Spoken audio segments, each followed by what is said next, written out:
Well, Pete Buttigieg, once again, is calling Republican bluffs. He's saying, hey, guys, remember you are the guys who didn't want regulations. Now, as soon as the accident happened, you started to talk as if you wanted regulations. And some of you now are backing out, like as if the rail lobby got to you. Folks, this is what it's all about. We have to keep the pressure on. I want you to listen to this segment. It's a few cuts from the segment he did on Morning Joe. See how Morning Joe handled the appropriate questioning, and then we'll take it on the other side. Two questions for you. You previously had expressed some regret that it took you a few days to get to the site. First question, is President Biden planning on traveling? And second question, what more can Congress could be done here? What more can they step in? And particularly when it comes to punitive action for railroad companies that violate safety regulations? So on the first question, what I do know is that the president cares a lot about this issue. He's spoken repeatedly with me and other senior members of the administration about what can be done both to support the community and to hold these railroads accountable. In terms of how that accountability works, look, right now, one very frustrating thing for us as an agency is that there is a legal cap in the six figures, and even on the most extreme violations of hazardous material rules that my department enforces. And just imagine what a low six-figure fine means to a multi-billion-dollar company like the Class 1 freight railroads. Now, EPA has other authorities. They're using those authorities to hold Norfolk Southern accountable. But on the safety regulation side, I really think Congress should raise that cap. And by the way, proposing to do that is one of the features of the bipartisan legislation led by Senator Brown and Senator Vance that is moving forward in the Senate. That's just one example of something that could make a difference. But there are so many steps, some of which, to be clear, we've been underway on since this administration arrived. Others that would require help from Congress. But I think there's a real moment here. Look, some of the House and Senate Republicans who were very quick to criticize when this case happened are now saying, well, we're not so sure we want to regulate. But others, to their credit, Republicans and Democrats, have stepped forward and said, yes, this is the time to have more accountability and do more for safety on America's rails. Mr. Secretary, as you just pointed out, there are a number of high-hazard trains on the rails in this country, and there have been toxic chemical spills around East Palestine prior to this one, in that county and other places in Ohio, and certainly around the country. But when you get into talking about why this happened, and even though it's called 100% preventable by the chairman of the NTSB, when you get into talking about that, the talk tends to make the railroad lobbyists sound like the equals of the gun lobby, that nothing can be done because they're so powerful. One of the aspects that you mentioned is fines for the railroad.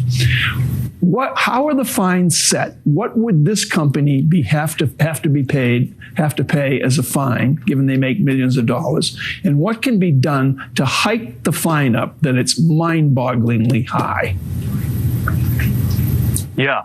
So I can't speak to the findings that are still coming back from the investigation of this incident and whether a violation is going to be found there. But what I will say is that when a violation is found, there is this statutory limit on the fines that we can assess. And I think that they need to be much tougher. The legislation that's been put forward in the Senate is one example of a way to do that. I think it pegs it to 1% of the company's income. And that's something that would be more likely to get their attention than $225,000 or so, which is the legal maximum, even in a case that results in a fatality.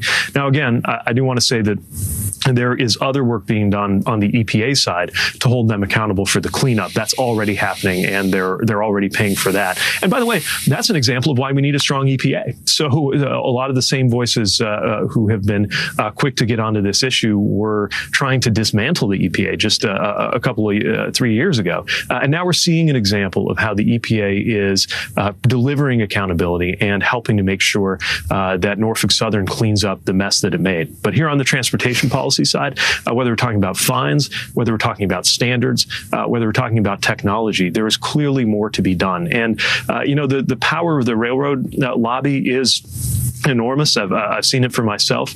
There was a rule having to do with braking. Again, I'm not making any claims about how that might have applied in this case.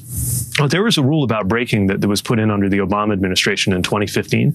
There were 5 lawsuits in different jurisdictions to try to take it down, and they went after Congress, and they went to this agency. And sure enough, eventually that rule got stripped away. So that's just one example of the muscle that railroad lobby can flex in this city. But I really believe there is a chance to have a change in direction right now. So as you see, folks, Pete Buttigieg hit the nail on the head. One, we had breaking laws in. You guys under the Trump administration got rid of it. We also had, we have fines that are too small. We don't have the ability to raise fines anymore. But most importantly, you guys wanted to get rid of the EPA. We said no, we want to keep a strong EPA. And now in East Palestine, they are happy that ultimately speaking, the folks who are going to be responsible for cleaning up is going to be the company under the auspices or directed by the EPA saying, this is your job to clean up. Let's hope there aren't some phantom laws that come out to protect these guys from cleaning up the utter mess that's likely going to cost them billions to clean up. Hopefully it will bankrupt them and turn them into a company that we as the people can acquire. The rails should belong to us anyway. We spend a lot of time deconstructing the news, trying to parse it into a form that everybody can understand. We try to find those little nitpicks where it flies above the fray, etc. If you really like these videos that we do, I want to ask a big favor. Please go ahead. Number 1, subscribe to our channel. And number 2, please join if you can. Thank you so kindly for watching. Keep watching. Please remember to share. We must populate the entire internet with our progressive message, a message that we know is what most Americans say that they want. So help us, please join.